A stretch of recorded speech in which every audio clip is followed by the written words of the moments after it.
نوجوان بہت irresponsible ہوتے ہیں، وہ بیوی کی ذمہ داری نہیں لیتے اپنے اوپر. مثلا گھر کے معاملے میں بیوی کو اپنی ماں کے حوالے کر دیں گے اور بیوی کو کہیں گے بس میری امی کو تم نے خوش رکھنا ہے، خود ایک طرف ہو جائیں گے.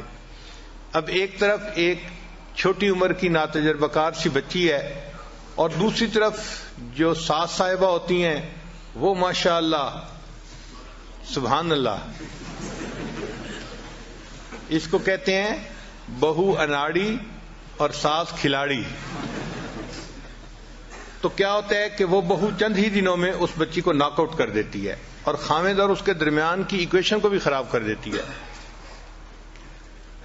ہمارے بڑوں نے یہ لکھا ہے کہ جب شادی کرنے کا وقت ہو تو جس طرح انسان رشتے کے لیے لڑکے کو دیکھتا ہے اسی طرح لڑکے کی والدہ کو بھی دیکھنا چاہیے کہ طبیعت کی کیسی ہے.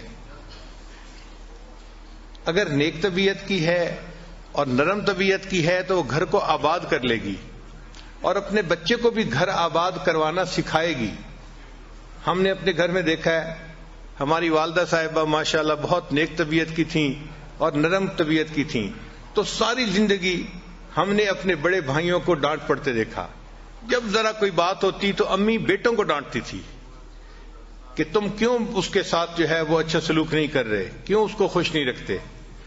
ایک دفعہ میرے ایک بڑے بھائی نے آگے سے لاجک پیش کی، امی آپ دیکھیں اس میں میرا قصور نہیں اس کا قصور ہے. تو پھر امی نے آگے سے جواب دیا کہ مجھے پتہ ہے نا، جب میں رشتہ لینے گئی تھی تو میں نے اس کے ماں باپ کو کہا تھا کہ میں اس بچی کو خوش رکھوں گی، تو میں تو ہمیشہ اس بچی ہی کی سائڈ لوں گی، تمہیں ٹھیک ہونا پڑے گا. تو مجھے پھر اب احساس ہوتا ہے کہ دیکھو ہمارے بڑے اپنے بات کا اپنے بول کا کتنا لحاظ رکھتے تھے، اور واقعی رشتہ جب لینا ہوتا ہے نا اس وقت تو اس طرح بچ کے بات کرتے ہیں کہ جی ہم تو اس بچی کو اپنی بیٹی بنائیں گے اور خوش رکھیں گے اور ہم تو اس کو بہت اچھی طرح سے رکھیں گے.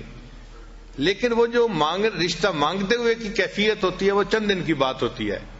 جب رشتہ ہو جاتا ہے پھر یوں سمجھ لیتے ہیں کہ یہ کہیں گری پڑی چیز تھی اور اس کا تو کوئی سہارا ہی نہیں تھا اور ہم اس کو اٹھا کے لے آئے، حالانکہ اس کو ماں باپ نے آزاد جنا ہے اور وہ ماں باپ کے ساتھ عزت کی زندگی گزار رہی تھی.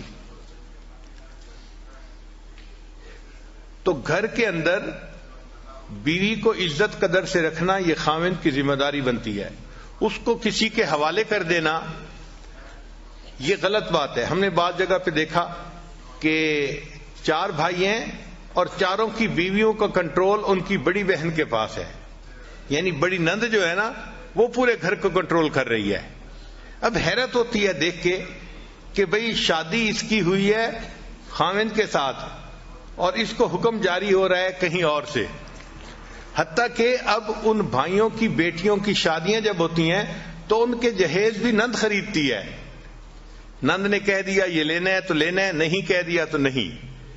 جیسے اس کی تو اپنی کوئی مرضی ہے ہی نہیں، حالانکہ اس کی اپنی بیٹی کی شادی ہے مگر نند کے حوالے کر دیا. اب نند راج کر رہی ہے، نہ اس کے سامنے بھائی بول سکتے ہیں نہ اس کے سامنے بھابیاں بول سکتی ہیں.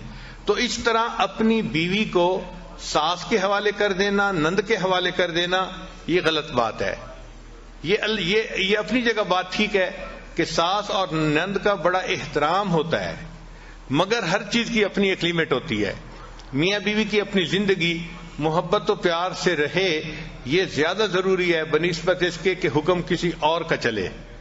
لا الہ الا اللہ، لا الہ الا اللہ، لا الہ الا اللہ، لا الہ الا اللہ، لا الہ الا اللہ، لا الہ الا اللہ، لا الہ الا اللہ.